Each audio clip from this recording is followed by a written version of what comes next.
Hello friends, ఇవాళ video ఏంటంటే season మారుతుంది కదండి. సో అందరికీ జలుబులు, దగ్గులు, తుమ్ములు ఇవన్నీ వస్తాయి. నాకు కూడా ఫామ్కి వెళ్ళాము మొన్న. మొక్కల మీద ఉన్న డస్ట్ వల్ల తుమ్ములు. సో జలుబు వచ్చే ముందు ఎలా ఉంటుంది తల అది బరువుగా. సో ఇంచుమించు అందరికీ సీజన్ మారేటప్పుడు మనం అందరం ఇది ఫేస్ చేస్తాం. కాబట్టి ఒక మంచి ఇంట్లో దీనికి రెమెడీ ఒకటి తయారు చేసుకుందాము. అండ్ అది కూడా కాదు, అండ్ ఇంకా మెయిన్ థింగ్ ఏంటంటే మనం ఈ మధ్యనే ఫ్రెష్గా మన నాటు అల్లం హార్వెస్ట్ చేసాము, పసుపు హార్వెస్ట్ చేసాము.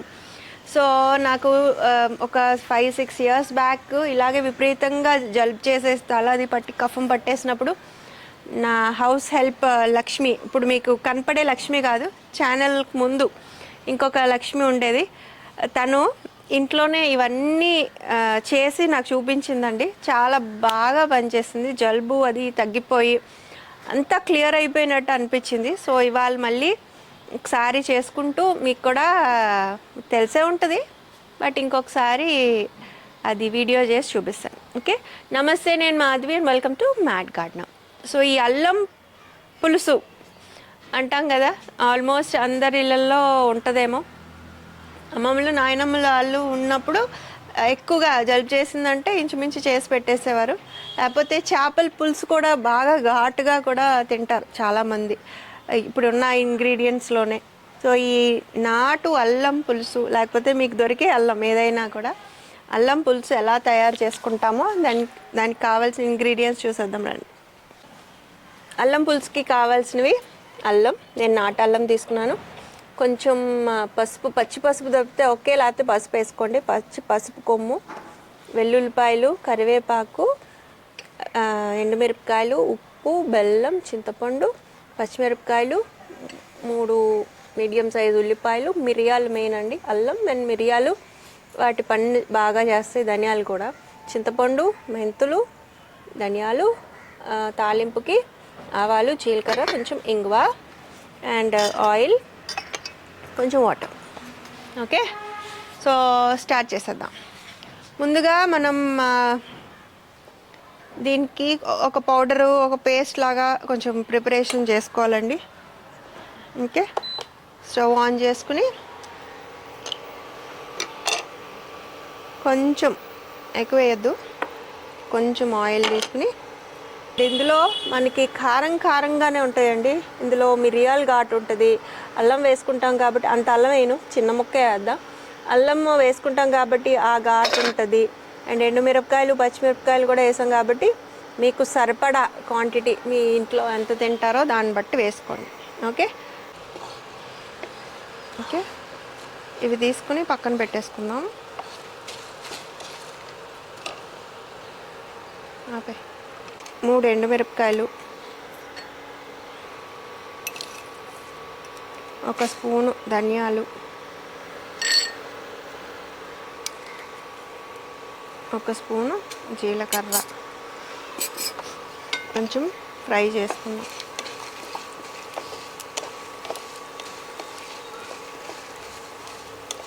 యాక్చువల్లీ ఇవి అంత ఆయిల్ కూడా పట్టదు, ఉట్టినే వేపుకున్నా సరిపోతుంది.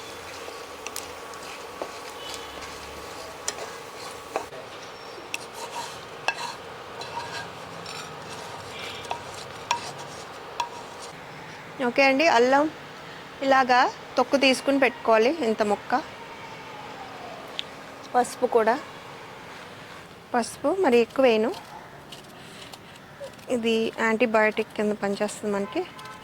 అండ్ పసుపు కూడా మనకు జలుబు చేసినప్పుడు ఎస్పెషల్లీ ఆవిరి పడతాం చూసారా,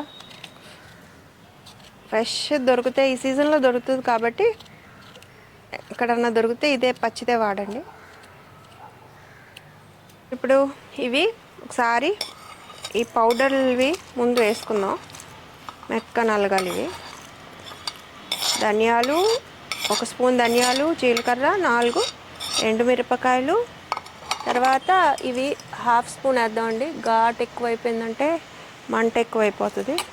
మిరియాలు, ఇంకా ఒకవేళ మీరు ఎక్కువ కావాలంటే వేసుకోవచ్చు, మీ ఇష్టం. మా ఇంట్లో సరిపడా నేను చేస్తున్నాను అనమాట. సాల్ట్, ఓకే, సాల్ట్ కావాలంటే మనం వేసుకోవచ్చు, 1 స్పూన్ వేసాను. ఓకే, అండ్ ఇవి ఒకసారి మిక్సీ చేసినాక మిగిలినవి వేసుకుందాం. ఓకే, ఈ డ్రై వేసుకున్నాం కదండి, ఇప్పుడు ఈ తడివి కూడా వేసేసుకుందాము. ఓకే, అల్లం, పసుపు,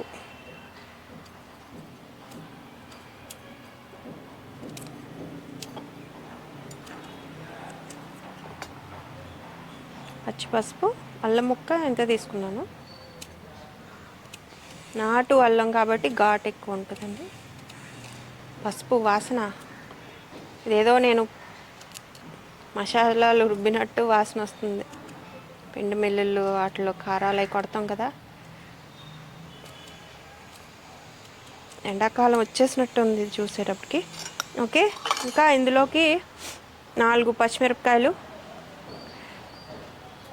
అండ్ కొంచెం వెల్లుల్లిపాయలు కూడా అండి, కొంచెం తాలింపులోకి చిన్న ఉంచుకుని తాలింపులోకి వేస్తే బాగుంటుంది వాసన. ఇవి ఇందులోకి. ఓకే, ఇవి గ్రైండ్ చేసినాక 1 కప్పు అంటే 3 మీడియం సైజ్ ఆనియన్స్ అవి వేసుకుందాం ముందు. ఇదే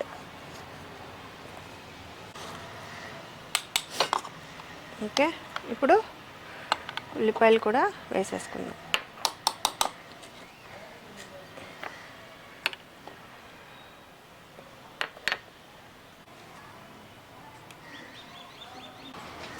ఇలాగా ఫైన్ పేస్ట్ చేసుకోవాలండి.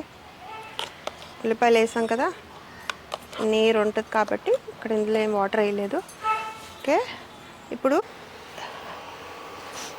స్టవ్ ఆన్ చేసుకుని కొంచెం ఆయిల్ వేద్దామండి. ఆయిల్ కొంచెం వేస్తాను ఎందుకంటే ఇదంతా చక్కగా అదంతా ఫ్రై అయ్యి నూనె మళ్ళీ పైకి తేలాలన్నమాట. ఓకే, ఇంత నూనె వేసాను, ఇంకా కావాలంటే కొంచెం వేసుకోవచ్చు కూడా. నూనె కాగుతుంది. మళ్ళీ 1 ఎండుమిరపకాయ, మెంతులు వేసుకుంటే బాగుంటుందండి. పులుసు పెడతాం, ఇప్పుడు చింతపండు వేసి మనం పులుసు పెడతాం కాబట్టి ఈ మెంతులు మా అమ్మమ్మ అనేది కమ్మగా ఉంటుంది మెంతులు వేసుకుంటే అని. సో ఆ కమ్మదనం కోసం మెంతులు, తర్వాత కొంచెం వెల్లుల్లిపాయ ఉంచాం కదా, కొంచెం ఉంచుకోవాల్సింది. ఓకే, జీలకర్ర, ఆవాలు, కరివేపాకు, పాములోది,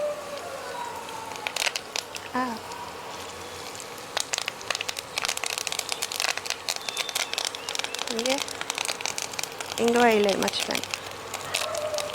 ఇంగువ బాగుంటుందండి ఇందులోకి.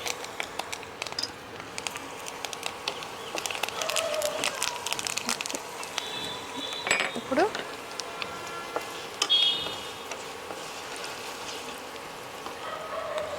ఈ పేస్ట్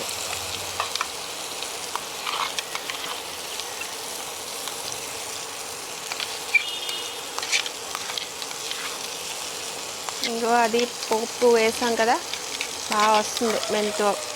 మెంతులు, ఆ వెల్లుల్లిపాయలు, ఇంగువ. ఇప్పుడు చక్కగా కొంచెం ఆ ఉల్లిపాయలు వేసాం కాబట్టి ఆ పచ్చిదనం పోయే వరకు ఫ్రై చేసేసుకున్నాక చింతపండు పులుసు పిండుకుందాం.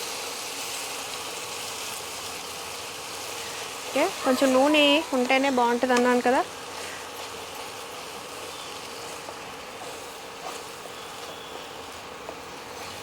చాలా బాగుంటుందండి, పుల్లగా, ఘాటుగా, కారం అండ్ బెల్లం ముక్క కూడా వేస్తాము, తీగ.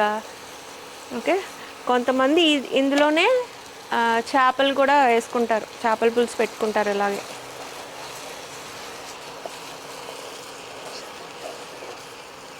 కళ్ళు మండిపోతున్నాయి, ఆ ఆయిల్ దీనికి అంత ఘాటు ఉంది. నా జలుబు ఇప్పుడే తగ్గిపోయేటట్టుందండి ఆవిరికి. కంట్లో నీళ్ళు, ముక్కులో నీళ్ళు వచ్చేస్తున్నాయి నాకు ఆ ఘాటుకి. పసుపు అది వేసాం కదా, ఒక మంచి అరోమా వస్తుంది. కనబడుతున్నాయా పొగలు? ఓకే, సో ఈ పచ్చిదానం పోయే వరకు కొంచెం అలా ఫ్రై చేసేసుకుని చింతపండు నేను నానబెట్టుకున్నాను ఆల్రెడీ. కొంచెం నీళ్ళు వేసుకుందాం. చిన్న నిమ్మకాయ, పెద్ద నిమ్మకాయ సైజు చింతపండు అండి.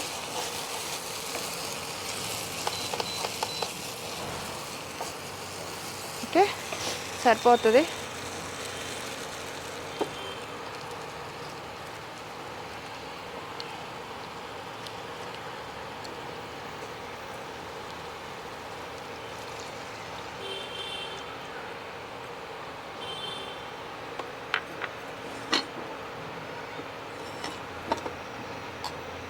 ఒకసారి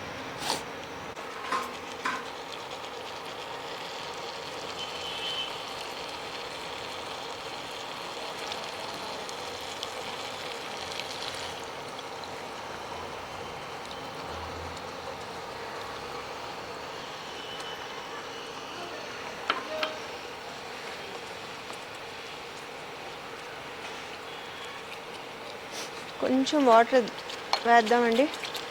అది ఉడికితే ఫ్లేవర్స్ అన్నీ బాగా దిగుతాయి. పసుపు, అల్లం, మిరియాలు ఇవన్నీ ఉన్నాయి కదా, కొంచెం బాయిల్ అయితే అవన్నీ బయటకు వస్తాయి అన్నమాట. మూత తేవటం మర్చిపోయాను. మూత పెట్టేసి అలా బాయిల్ చేస్తే కొంచెం సేపు పులుసు సరిపోతుంది. అండ్ ఇంత బెల్లం ముక్క కూడా వేసేద్దామండి. ఓకే, ఒకసారి ఉప్పు చూసుకుని మనం మూత పెట్టేసి అలా కొంచెంసేపు మరగనిస్తే ఈ పులుసుని అంతే, ఇంకా రెడీ అయిపోయినట్టే. చూసానండి, కొంచెం కారం తక్కువైంది, అందుకని ఇంకో 2-3 పచ్చిమిరపకాయలు వేస్తున్నాను.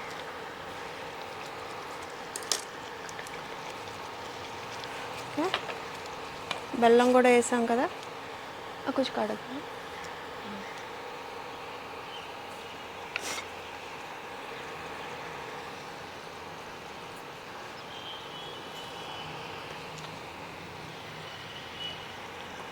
కొంచెం ఉప్పు పడుతుంది. ఉప్పు కారం వేస్తాను నేను. ఓకే, మీరు మీ టేస్ట్కి అనుగుణంగా క్వాంటిటీలు పెంచుకుంటారో తగ్గించుకుంటారో మీ ఇష్టం. కానీ ఇది ఘాటుగా కారంగానే ఉఫ్ అనుకుని తినేదేనండి. మూత వేయకపోతే మొత్తం అంతా తులిపోతుందండి. ఇది పెద్దది తెచ్చేస్తాం వేరే దాని మీద. ఓకే, ఒకసారి ఇలాగ తిప్పేసి ఇంకో 10 మినిట్స్ మరగనిస్తే సరిపోతుంది. ఓకే అండి, ఇంకంతా దగ్గర పడిపోయింది. ఒక 10 నిమిషాలు, పావుగంట బాగా ఉడికింది కూడా. ఉడకనిచ్చాను నీళ్ళు ఎక్కువ వేసి. ఆ ఫ్లేవర్ అంతా, రసాలన్నీ బాగా మరిగి ఇందులోకి వచ్చేలాగా బాగా మరిగించుకుని ఓకే ఇంకా తీసేసుకోవచ్చు. కొంచెం కొత్తిమీర వేసుకుని, మన పైన గ్రో బ్యాగ్లో పెరుగుతున్న కొత్తిమీర ఇలా చేత్తో కట్ చేసుకుంటేనే నాకు సాటిస్ఫైయింగ్గా ఉంటుందండి. చాక్తో కన్నా ఇలాగా తుంచి వేసినట్టు క్రష్ కూడా అవుతుంది కొంచెం. ఓకే, అయిపోయింది. ఇంకా కొంచెం నూనె వేసుకున్నాం అనుకోండి, కొంచెం పైకి తేలుతుంది. బట్ ఇది ఆఫ్ చేసినాక ఎలాగా వస్తుంది.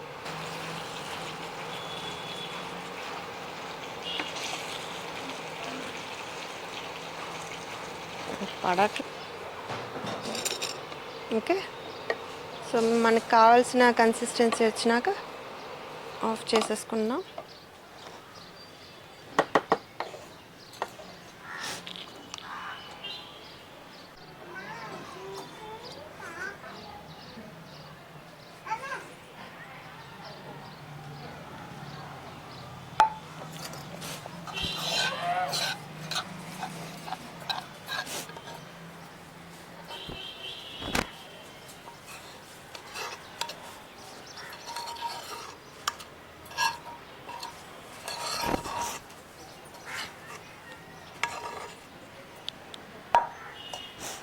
సో రెడీ అయిపోయిందండి మన అల్లం పులుసు. సో జలుబులు, కఫాలు, దగ్గులు, లేకపోతే హెల్త్ బాగాలేనప్పుడు, తలంతా బరువు అయిపోయినప్పుడు మనం ఇది చేసుకుని తింటే చాలా ఫ్రీ అయిపోతుంది, లోపల ఉన్నదంతా కరిగిపోయి బయటకు వచ్చేయడం జరుగుతుంది అండ్ చాలా వెంటనే రిలీఫ్ వస్తుందండి.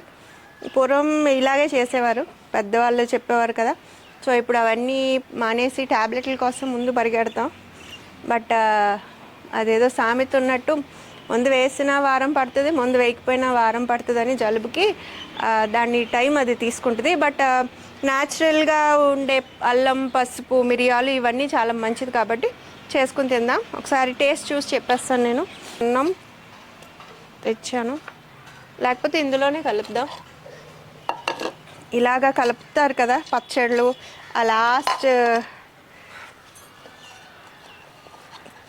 బేసిన్లోనో లేకపోతే తయారు చేసిన దాంట్లో అలా కలుపుకుని తింటే అసలు ఆ రుచే వేరు. అండాదారా అంతకుముందు వీడియోలో మిస్ అయిపోయారు కదా మీరు, రండి. వస్తావా? పట్టు, కొంచెం ఏనాయే కారమా? సరే పట్టు. నిశాంత్ నువ్వు చూస్తావా? కెమెరా అంతా చేస్తావా? ఉప్పు సరిపోయిందా? పడుతుందా? ఉప్పు పడుతుందా? సరిపోయింది నాకు. నీకు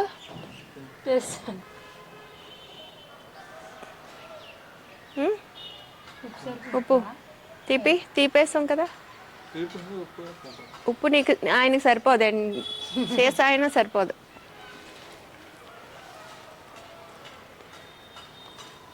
నాకు సరిపోయింది. మరి బాగుందండి. ఉన్నాయో చెప్పు. మరి ఏం తింటే తెలియట్లేదా నాలుగుకి? ఘాటుగా ఉంది, కారంగా ఉంది. ఘాట్ అంటే అల్లం వేసాము, మిరియాలు వేసాము, పసుపు, పచ్చి పసుపు కొమ్ములు ఉన్నాయి కదా అది వేసాము, ధనియాలు, మిరపకాయలు. సో బాగుందండి. ఇంకా కొంచెం కారం వేసుకునే వాళ్ళైతే వేసుకోవచ్చు కూడాను కదా, మీరు తింటారు కదా కొంచెం కారం. నాకైతే కారం సరే. సో చాలా బాగుందండి, మీరు కూడా చేసుకుని తినండి. అండ్ ఈ రెసిపీ కూడా మీకు చాలామంది తెలిసిందే అయ్యి ఉంటుంది, బట్ ఇంకోసారి చేసాం కాబట్టి ఎలా ఉందో కూడా మీ కామెంట్స్ ద్వారా నాకు తెలియజేయండి. నచ్చితే లైక్ చేయండి, షేర్ చేయండి, సబ్స్క్రైబ్ కూడా చేయండి. I wish you happy garden. లోకా సమస్య సుఖినో బాగుంటుంది.